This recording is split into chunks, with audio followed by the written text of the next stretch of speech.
चलिए इसी बीच एक और बड़ी खबर, हुमायूं कबीर का ओवैसी पर बड़ा बयान। उन्होंने कहा ओवैसी चाहे तो मेरे साथ आ जाए, मुझे ओवैसी से फर्क नहीं पड़ता, बंगाल में मुस्लिम ओवैसी की वजह से नहीं है। तो हुमायूं कबीर 22 तारीख को अपनी पार्टी का ऐलान करने वाले हैं और उससे पहले पश्चिम बंगाल में चुनावी वक्त आने से पहले ही लगातार बयानबाजी का दौर तेज हो गया। हुमायूं कबीर ने कहा मुझे ओवैसी से फर्क नहीं पड़ता।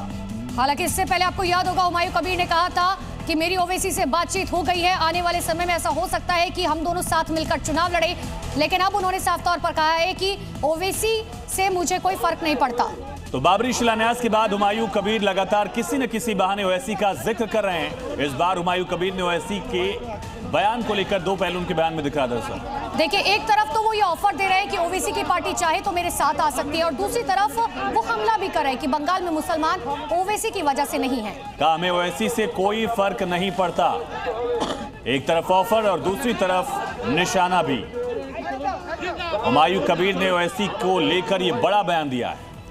और इसी बीच एक और बड़ी खबर आपको पश्चिम बंगाल से बता दें, जहां पर मुर्शिदाबाद में सॉकेट बम बरामद किए गए हैं। रानीतला और डोमकल में सॉकेट बम मिले हैं। 2 जगहों से 55 सॉकेट बम बरामद किए गए। इलाके में पुलिस फोर्स की तैनाती कर दी गई है और बॉम्ब स्क्वाड को भी मौके पर बुला लिया गया है। बड़ी मात्रा में 55 सॉकेट बम बरामद होना आप समझ सकते हैं। मुर्शिदाबाद में ये सॉकेट बम बरामद किए गए हैं। फिलहाल बॉम्ब स्क्वाड की टीम मौके पर मौजूद है। तो एक तरफ मुर्शिदाबाद में बाबरी को लेकर लगातार चर्चाएं थी और इसी बीच अब सॉकेट बम बरामद किए गए। और इस वक्त की बड़ी खबर अमेरिका से है, जहां एक बार फिर से ताबड़तोड़ फायरिंग ने पूरे शहर को दहला दिया। जी हां, बताया जा रहा है ताबड़तोड़ फायरिंग से एक बार फिर से अमेरिका दहला है। ब्राउन यूनिवर्सिटी कैंपस में फायरिंग की गई है। गोलीबारी में 2 लोगों की मौत हुई है, 8 लोग घायल हुए हैं। हमला करने वाला संदिग्ध मौके से फरार हो गया। FBI की टीम मौके पर मौजूद है। आरोपी की तलाश लगातार जारी है। ट्रंप का स्टेटमेंट भी सामने आया, दुख जाहिर किया कि आरोपी के खिलाफ सख्त कार्रवाई करेंगे।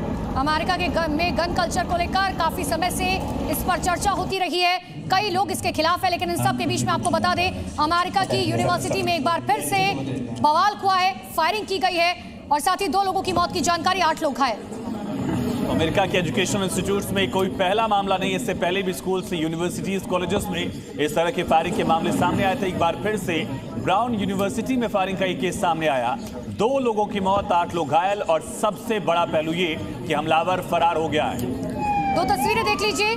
13 दिसंबर की तस्वीर आपको हाल फिलहाल में अमेरिका के 2 बड़े गोलीकांड की तस्वीरें दिखा रहे हैं। पहली तस्वीर अमेरिका के रोड आइलैंड की है, जहां ब्राउन यूनिवर्सिटी में छात्रों के बीच ताबड़तोड़ गोलियां चली। और दूसरी तस्वीर आप देख रहे हैं 30 नवंबर की, जब कैलिफोर्निया के स्टॉकटन के एक बैंकेट हॉल में भीषण गोलीबारी हुई थी। 4 लोगों की मौत हो गई थी, 10 लोग तब गंभीर रूप से घायल हुए थे।